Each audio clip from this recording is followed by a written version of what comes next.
Perkenalkan, nama saya Elda Santia Jeremy. Saya berasal dari Fakultas Sistem Informasi dengan nomor BP 24 10 11 52 610234 dengan mata kuliah Konsep Dasar Sistem Informasi dengan dosen pengampu Bapak DR Sofika Inggari, Eskom Mkom. Baik, pada kesempatan kali ini saya akan menjelaskan pengertian data dan contohnya, manfaat dan fungsi data, serta jenis-jenis data. Selanjutnya, yang pertama, pengertian data. Data adalah kumpulan fakta, angka, teks, gambar, atau simbol yang belum diolah dan digunakan sebagai bahan analisis atau dasar pengambilan keputusan. Data biasanya berasal dari berbagai sumber, baik yang diperoleh langsung dari observasi maupun yang diambil dari laporan atau catatan yang sudah ada.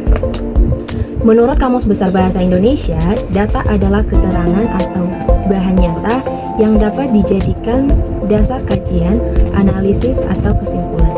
Sementara itu, menurut Profesor Nasution 2003, data adalah sekumpulan informasi yang diperoleh dari hasil pengamatan atau pencarian sumber tertentu dan digunakan untuk memahami suatu fenomena.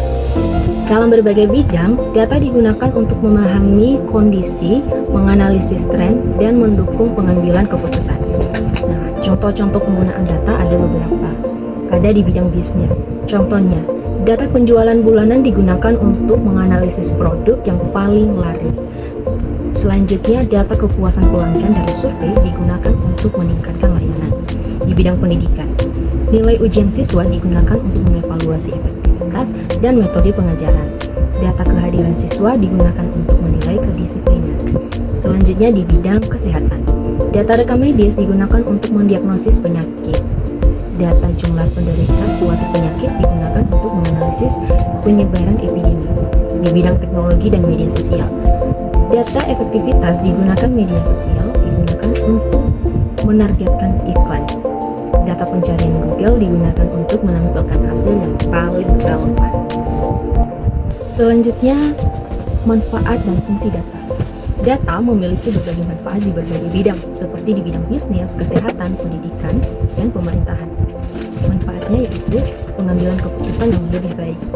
Fungsinya, dengan pengambilan keputusan yang lebih baik ini, dengan data yang akurat, organisasi dapat membuat keputusan bersifat fakta, analisis tren, dan prediksi masa depan. Data dapat digunakan untuk prediksi pola ekonomi, tren pasar, atau pola penyakit dalam bidang kesehatan. Selanjutnya, meningkatkan efisiensi operasional. Data dapat membantu perusahaan mengidentifikasi area yang perlu dioptimalkan, seperti rantai pasokan atau tenaga kerja. Selanjutnya, membantu inovasi. Data memungkinkan pengembangan teknologi dan produk baru berdasarkan kebutuhan pengguna. Menurut David Porter-Rusak 1998 dalam buku Working Knowledge, perusahaan yang menggunakan data secara efektif memiliki keunggulan kompetitif yang lebih besar di bidang yang tidak mengandalkan data. Selanjutnya, jenis-jenis data dan contohnya. Jenis-jenis data dan contohnya di sini ada beberapa, yaitu berdasarkan cara mendapatkan. Ada dua, yaitu ada primer dan sekunder. Data primer adalah data yang dikumpulkan langsung dari sumber pertama. Contohnya, hasil wawancara survei pelanggan dan eksperimen laboratorium. Data sekunder merupakan data yang diperoleh dari sumber yang telah tersedia. Contohnya, data dari BPS atau Badan Pusat Statistik, laporan keuangan perusahaan, dan jurnal penelitian. Berdasarkan sumber, ada dua, yaitu data internal dan eksternal. Data internal adalah data yang berasal dari dalam suatu organisasi atau perusahaan. Contohnya, laporan penjualan perusahaan, data kesehatan pegawai. Data eksternal, data yang diperoleh dari luar organisasi.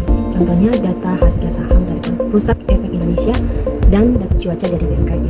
Berdasarkan waktu pengambilannya, ada dua, yaitu data cross section dan data series.